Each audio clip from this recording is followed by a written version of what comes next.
দিনই কাজের জন্য, দিনকে প্রতিষ্ঠা করার জন্য আমরা একত্রিত হইতে পেরেছি। এর জন্য শুকরিয়া আদায় করি, আলহামদুলিল্লাহ। আলহামদুলিল্লাহ।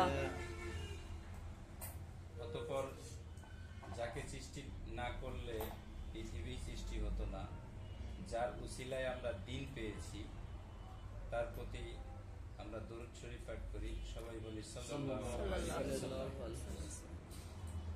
আমাদের সংগঠনের যে কাজগুলো আমরা করতেছি শুরু থেকে এখন পর্যন্ত সমস্ত কাজই শুধুমাত্র দিনের জন্য করি।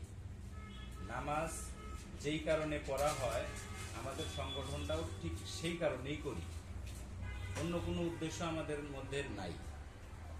যেমন নামাজ পড়তে গেলে আমাদেরকে কেউ 2 টাকা দেয় না, বরঞ্চ মসজিদে অনেক সময় আমরা অনেক কিছু দিয়ে থাকি।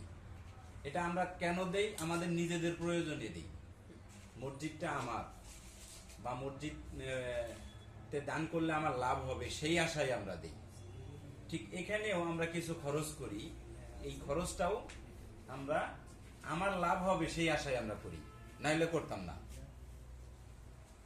আমরা যেই কারণে নামাজ পড়ি তাহলে সেই কারণেই আমরা সংগঠন করি, আমাদের অন্য কোনো উদ্দেশ্য নাই।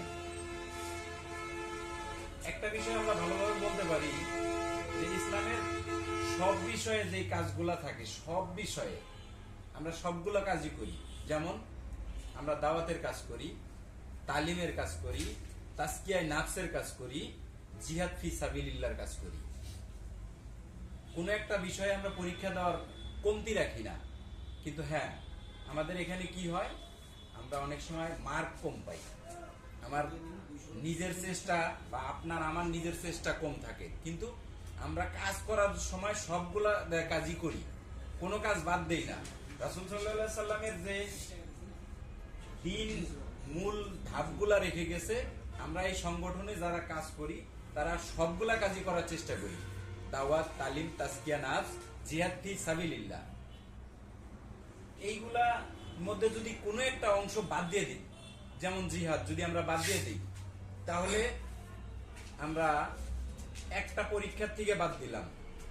একটা স্কুলের একটা শ্রেণীতে যদি 10টা সাবজেক্ট থাকে, 9টা সাবজেক্টে যদি 100তে 100 পাওয়া যায়, আর একটা সাবজেক্টে যদি কেউ পরীক্ষা না দেয়, সেই ছাত্র ফেল।